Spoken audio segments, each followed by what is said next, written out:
ঘরে ঘরে ছড়িয়ে পড়েছে ঈদের আনন্দ। সেই আনন্দের বদলে বিষাদ ছড়িয়েছে জুলাই আগস্ট আন্দোলনে জামালপুরের ১৭ শহীদ পরিবারে। প্রিয়জনদের হারিয়ে এই আনন্দ অনেকটাই ম্লান। খুশির চেয়ে কষ্টই যেন বয়ে এনেছে এবারের ঈদ। পরিবারগুলোর একটাই দাবি, প্রতিটি হত্যার দৃষ্টান্তমূলক বিচার।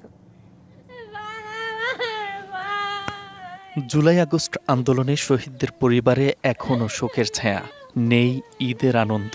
কেউ হারিয়েছেন বাবা, কেউ বা সন্তান অথবা স্বামী।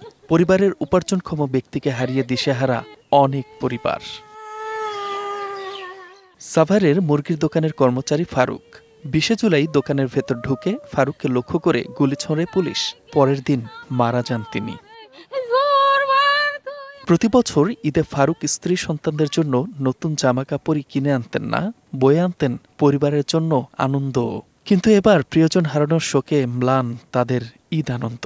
ঈদের আগে মার্কেট করে নিয়ে আসতো ওদের দুইটা সন্তানের জন্য, আমার জন্য, কিন্তু ঈদের তো নাই।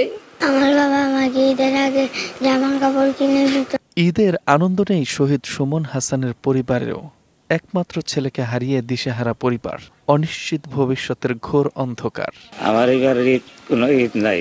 আমার ছেলে তো আজ থাকলে আমার সবার দিয়ে ঘুরতো। সবার মুখে মিশা থাকি, দোলে দোলে সব পোলাপান দেয়া যায়। আমার বাবা সুমন হাসানের তো খুঁজা পাই না। যমুনা ইলেকট্রনিক্স ঈদে ডাবল খুশি অফার সিজন 3, যে কোনো পণ্য কিনলেই পাচ্ছেন নিশ্চিত ঈদ উপহার। শহীদ শেখ আবুজর, লিটন, জসিম সহ ১৭ শহীদ পরিবারের কারো ঘরেই নেই ঈদ আনন্দ, কেবলই কষ্টের বেদনা। প্রতিটি হত্যার দৃষ্টান্তমূলক বিচার দাবি পরিবারগুলোর। জুলাই আন্দোলনে আহত ও শহীদ পরিবারগুলোর জন্য বিভিন্ন কার্যক্রম হাতে নেওয়ার কথা জানান জেলা প্রশাসক। শহীদ পরিবারকে প্রতি পরিবারের প্রতি ২০,০০০ টাকা করে মোট ৩,২০,০০০ টাকা প্রদান করেছি।